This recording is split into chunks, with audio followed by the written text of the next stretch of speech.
اضطراب، فوضى، تغيير وترقب، هذه هي الكلمات التي تصف حال العالم العربي الآن. من الطبيعي أيها السادة أن ينسحب هذا الوصف على المشهد الإعلامي العربي، بل أن يكون أكثر وضوحا في هذا المشهد. الإعلام ليس مرآة للواقع والأحداث فحسب، بل هو متواجد في قلب الأحداث، شريك في صنعها، خصوصا في زمن الشبكات الاجتماعية، صحافة المواطن، وتكاثر الفضائيات ومواقع الأخبار والمدونات.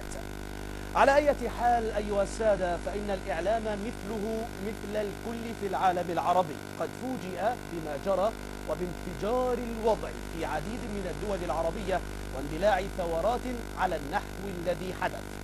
أجهزة الإعلام المختلفة وخصوصا الفضائيات لم تكن مهيئة كما يرى بعض المراقبين للتعامل مع هذا الوضع الجديد، لكنها بشكل عام حاولت الاجتهاد، وبالطبع ارتكبت الكثير من الأخطاء، لكنها أيضا لعبت أدوارا إيجابية. مع قرب عامين على ثورات الربيع، ماذا قدم لنا الإعلام خلالها؟ هل حقق المصداقية أم كان الشعلة التي أشعلت الوطن؟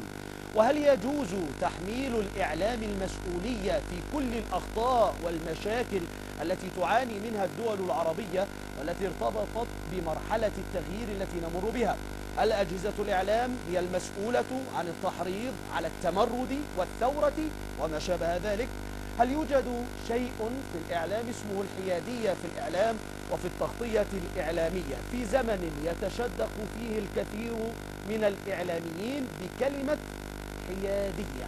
قبل أن نجبر في غمار حلقتنا لهذا اليوم، الإعلام العربي بين الحقيقة والتضليل في برنامج مدارات، اسمحوا لي أيها السادة أن أرحب بضيف هذه الحلقة الأستاذ أحمد جبيلي، وهو عضو اتحاد الصحفيين العرب. بداية أهلا بك أستاذ جبيلي.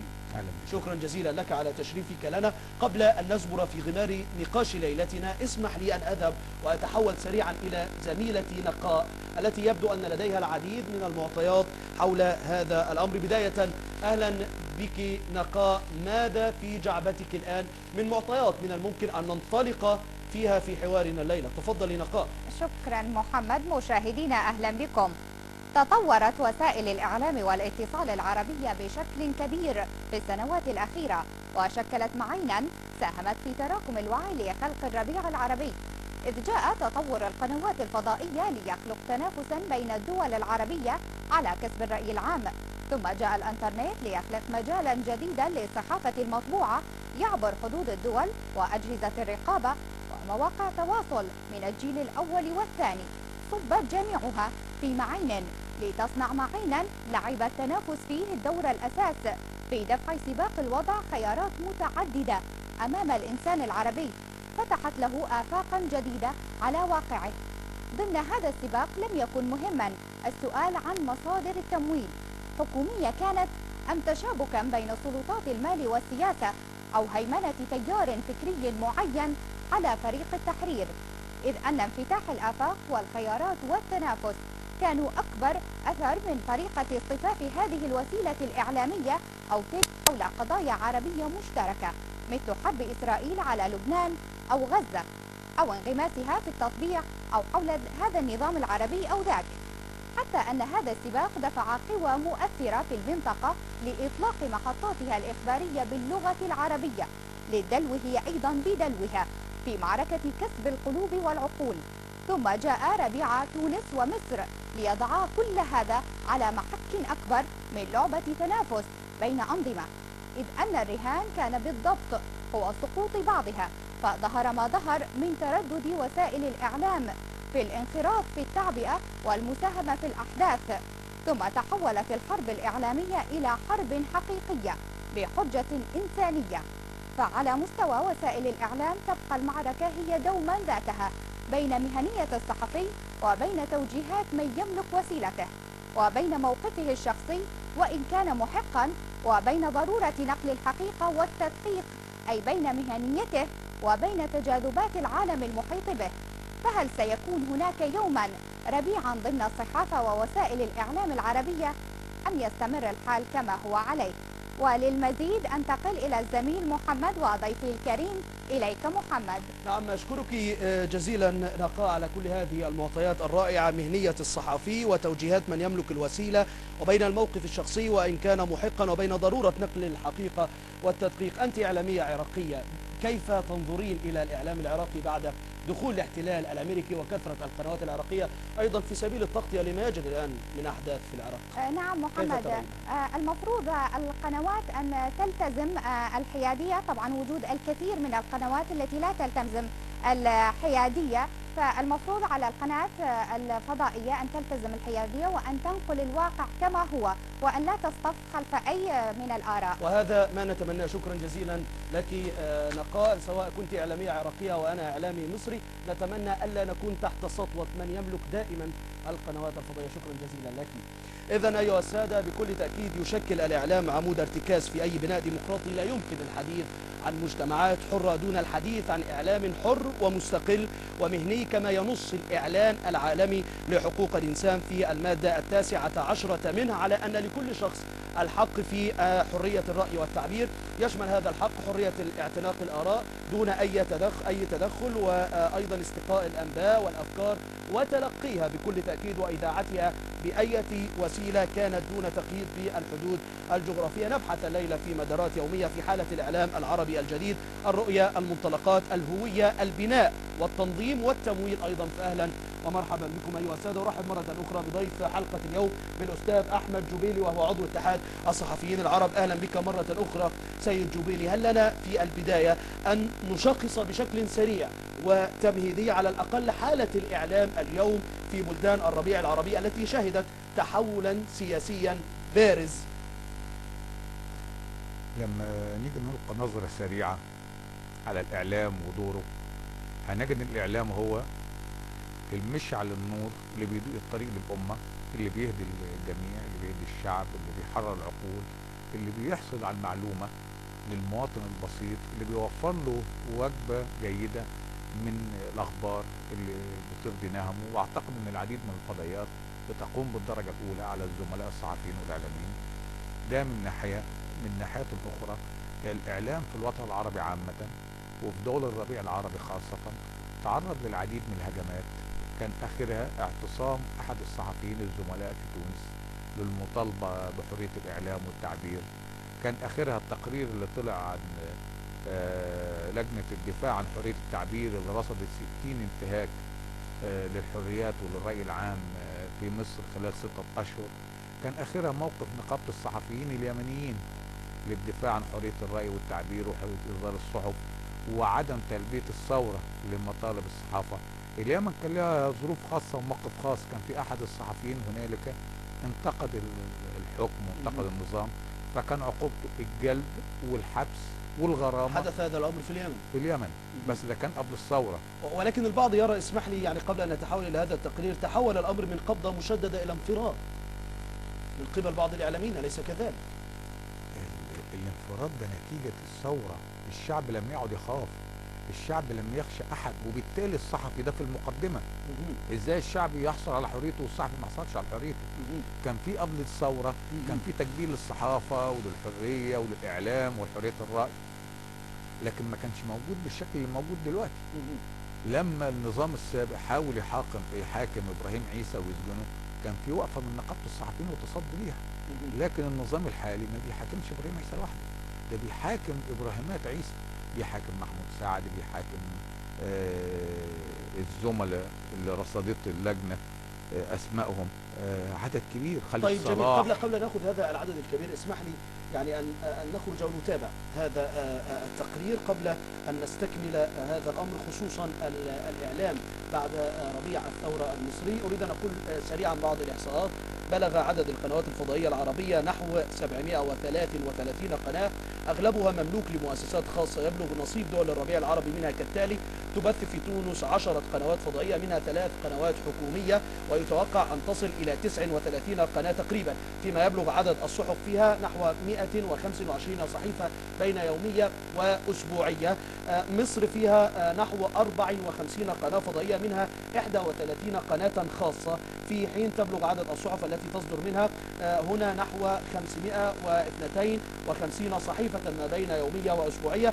أما ليبيا فيوجد فيها 20 قناة تلفزيونية، منها 3 قنوات رسمية. اليمن تبلغ عدد القنوات الفضائية 14 قناة، منها 4 قنوات رسمية 10 قنوات خاصة، في حين تبلغ عدد الصحف فيها نحو 482 صحيفة ما بين يومية أسبوعية شهرية. ووفقا للإحصاءات الآن يعد التلفزيون المصدر الأكثر ثقة لدى الرأي العام في دول الربيع العربي، يليه الراديو ثم الصحف. قبل أن نكمل كل هذه النقاط دعونا نتابع بداية هذا التقرير الذي يتحدث عن الإعلام العربي بعد ربيع الثورات العربية بين الحقيقة والتضليل. نتابع.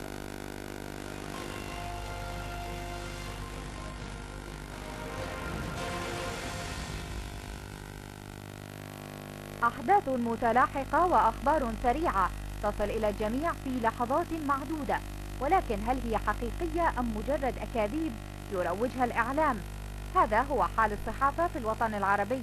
فالصحافة التي تغنت بزين العابدين بن علي على مدى 30 عاما، ومثلها في مصر غردت لمبارك، وأخرى في ليبيا وفي أنحاء الوطن العربي، ثم انقلبت للنقيض بعد ثورات الربيع العربي. فهل هناك قيود على حرية الصحافة والإعلام؟ ففي الأردن أقر البرلمان تعديلات جديدة على قانون المطبوعات والنشر الأردني لتنظيم عمل المواقع الإلكترونية، ويلزم القانون الجديد المواقع الإلكترونية بالترخيص والتسجيل، وبأن يرأس تحرير كل موقع إخباري رئيس تحرير عضوا في نقابة الصحفيين، وتطبق عليه التشريعات أسوة بالصحف. وفي تونس بعد الثورة التي أشعل البعزيزي ثورتها ليفتح البوابات واسعة أمام ثورات الربيع العربي، تنشر على الدوام تقارير عن خطورة التعيينات على رأس المؤسسات الإعلامية، وهو موضوع خطير وحساس، خاصة في المرحلة الانتقالية التي تشهدها البلاد في ظل التجاذبات الحزبية والسياسية، وكذلك مع اقتراب الاستحقاق الانتخابي. وفي مصر التي يراهن البعض أن تجربتها الديمقراطية بعد الثورة ستحدد المسار الأخير للثورات العربية الأخرى، أكد صلاح عبد المقصود وزير الإعلام أن هناك سياسة جديدة من أجل إعلام جديد، وهو إعلام الشعب وليس إعلام الحكومة، وأن سياسة الفكر الواحد التي كانت مطبقة لم تعد موجودة الآن، فيما يشير بعض المراقبين إلى تغيير حال الصحافة في ليبيا نحو الأفضل، حيث كان معمر القذافي يكره الصحافة الحرة ويعتبرها عدوه الأول، ولهذا منع الصحف الدولية من دخول البلاد، كما راقب الانترنت على نحو شديد. يرى البعض الآخر أن ما تحقق للصحفيين الليبيين هو محض حرية نسبية، إذ ما زالت نفس القوى تريد تكميم الأفواه، لأنهم هم أنفسهم في ليبيا قبل الثورة وبعدها أصحاب السلطة والمصالح الشخصية. لمدارات يومية، نقاء رعد.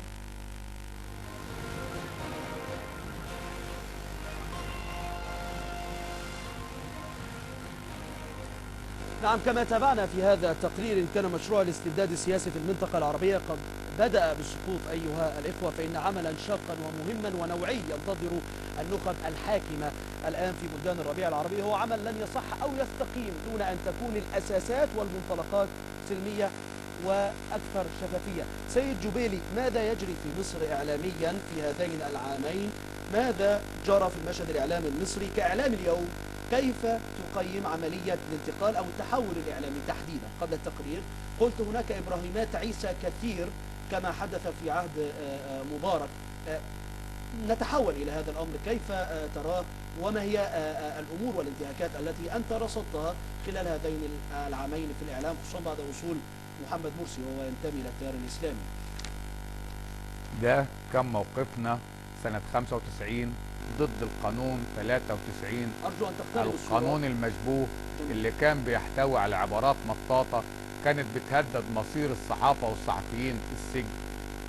الصحفيين بنضالهم وكفاحهم لم يستطيع نظام مبارك بكل ما أوتى من قوة، بكل ما أوتى من استبداد وتعسف ورشاوي وقانون الجزرة والعصا، لم يستطع أن يثني الصحفيين عن كفاحهم ونضالهم.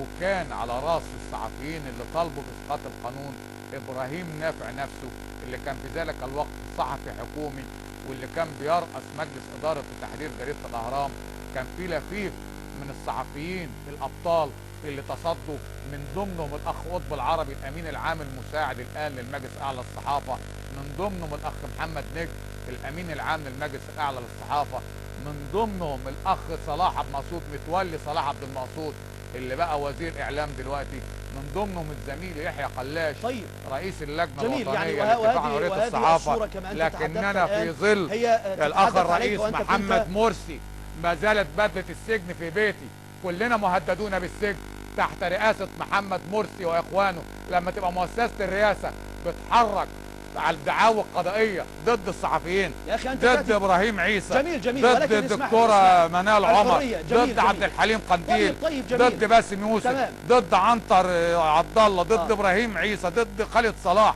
ضد مؤسسة الرئاسة بنفسها هي اللي بتحارب حرية الصحافة والإعلام. جميل. لما اسمح يطلع لي أنقل لك وزير وجهة العدل النظر الأخرى. يحارب حرية أنقل لك وجهة الصحافة النظر الأخرى. طيب جميل. ويسيب من قبض الصحفيين جميل ومن قبض جميل الصحفيين. جميل. لما رئيس اللجنة الدستورية يقول لنقيب الصحفيين السادات ضحك عليكم وانتم ما فيش على راسكم ريشة وما فيش حاجة اسمها السلطة الرابعة، كل ده بيدل على ايه؟ مصر بعد الثورة لا تختلف كثيرا ولكن عن ماذا مصر عن قبل الدستور الثورة. الذي كفل أي الحرية دستور وكفل هذا؟ أي ولكن حرية هذه كفلها؟ هذه حرية إغلاق جميل. الصحف، أنقل لك حرية وجهة حل النظر الأخرى. النقابات، من قال؟ حرية حبس هل الصحفيين. أغلقت صحيفة؟ هل أغلقت قناة فضائية؟ هل أغلقت صحيفة أو قناة فضائية؟ اذكر لي بالأسماء. أنقل لك وجهة النظر الأخرى كي نكون موضوعيين اللي حصل وشفافيين. مع قناة دريم، اللي حصل لم مع يحدث غلق مع قناة دريم. قناة دريم تبث من خارج المدينة كما قال وزير الإعلام المصري وعليها مستحقات مالية.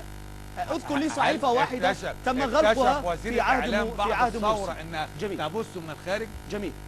توفيق عكاشة رغم اختلافي معه. جميل. لكن هل بحرية الرأي والتعبير أن يتم غلق قناة الفرعين لأنها عرضتهم؟ ولكن إن كان حرية الرأي بها حرية الرأي بها تحريض الآن، هل هذا موجود وتريد أن يكون يعني حرية الرأي أخرج على الشاشة وأتحدث وأقول إن لو كنت رجل اذهب إلى كذا، واليوم أخذ توفيق عكاشة على فكرة براءة، ولكن أنقل لك وجهة نظر مفقودة الآن. اسمح لي الآن، هل بالسب والقذف والألفاظ وكذا وكذا يكون هكذا الإعلام يعني؟ لا، واللي بيحصل في القنوات جميل. التطاول والسب والقصف، ولما يطلع يتهموا الفنانات، ولما يطلع يتطاولوا على الصحفيين، لما يطلع يتطاول على الإعلام، لما بيجيب واحد محامي يقول لك دول احنا خراف ودول معاك وهنفعل بيهم، لما وفي الآخر أحد المشايخ اللي تتطاول على الجميع طلع واحتسب. لكل فعل رد فعل يا سيدي، أليس كذلك؟ هل بالابتذال؟ لكل فعل رد فعل. هل بالألفاظ الجارحة؟ جميل. هل بالخروج على النص؟ والرئيس لا يهان يعني؟ افتح القناة، افتح الصحف وشاهد المقالات التي تكتب. وهو الرئيس النقد معناه ان انا اهين رئيس جمهورية وهيبة الدولة. لقد تصدقت بنصف عرضي ماشي وانا ليس في حقوق ولكن علي واجبات. هو اللي قال ذلك. ممتاز. ليه بيرجع في قوله؟ طيب جميل. يعني انت تقول بانه رجع في قوله مع انك لم تعطيني معطيات على بعض القنوات التي اغلقت. انقل لك انا قلت على دريم وقلت على الفرعين. اتمنى انت ذكرت قطب العربي وذكرت صلاح عبد المقصود وكلهم ينتمون للتيار الاسلامي ونكل بهم ايضا في عصر السابق. كلنا نكل بنا في العصر السابق. جميل. وليس هم لوحدهم. تمام. وانا اسف انا ما بقولش تيار اسلامي. جميل. ده التيار اليميني لان كلنا مسلمين. انا اسم احمد ولا اجي اقول ناس اسم بطرس ولا يعقوب ولا بنيامين ولا غيره. جميل. بلاش اسم اسلامي او مصطلح اسلامي. التيار اليميني. جميل. التيار اليميني الذي يتبع المشروع الاسلامي، يريد مشروع اسلامي. انت تريد مشروع اسلامي مع انك رئيس حزب الشعب الديمقراطي. المادة الأولى لحزب الشعب الديمقراطي أن يكون المرجع الأساسي للتشريع في مصر هي الشريعة الإسلامية. طيب ممتاز. فما حدش زاد علينا. ما أنت يميني إسلامي مش كده؟ أنقل لك وجهة نظر أخرى. لما هذه التلميذة؟ سيادتك بتتكلم بنفس لغة خطابهم، نفس التصوير. بما أنهم ليسوا موجودين يجب علي أن أمتاز بالحيادية يا سيدي. يعني لا أسمح لنفسي وأنا في قناة إعلامية ومن المفترض أن أكون محايد، الطرف الآخر مفقود، بأن تقول أي كلام وأجعل أنه يمرر دون أن أناقشك فيه وأنقل وجهات نظرهم المفقودة يا سيدي. سيدي الفاضل، كنا نعتصم بنقابة الصحفيين وكنا بنقلع رداء الهوية على باب النقابة. كان الإسلامي مع اليساري مع الشيوعي مع الوفدي مع اليميني. حتى اللي ما كانش بيجي يعتصم كان الأخ مجدي مهنا رحمه الله ما كانتش ظروفه تسمح انه يجي يعتصم، فكان يجي يتبرع بالاعتصام ب 50 جنيه وكان يتبرع بصينيه بسبوسه او جلاش كنوع من انواع التضامن له مع الزملاء الصحفيين. كان في الاستاذ جمال بدوي رحمه الله رئيس تحرير جريدة الوفد كان بيجيب كيلو جبنه رومي، وكان بيجيب قروستين سجاير، وكان بيجيب عيش فينو، وكان بيجي يتبرع على الاعتصام بال 100 جنيه. كان في الاستاذ عبد العظيم مناف ربنا يديله الصحه، كان ما فيش يوم يجي النقابه غير لما كان يتبرع على الاعتصام. طب دعنا ده نتفق كان امتى؟ دعنا نتفق على امر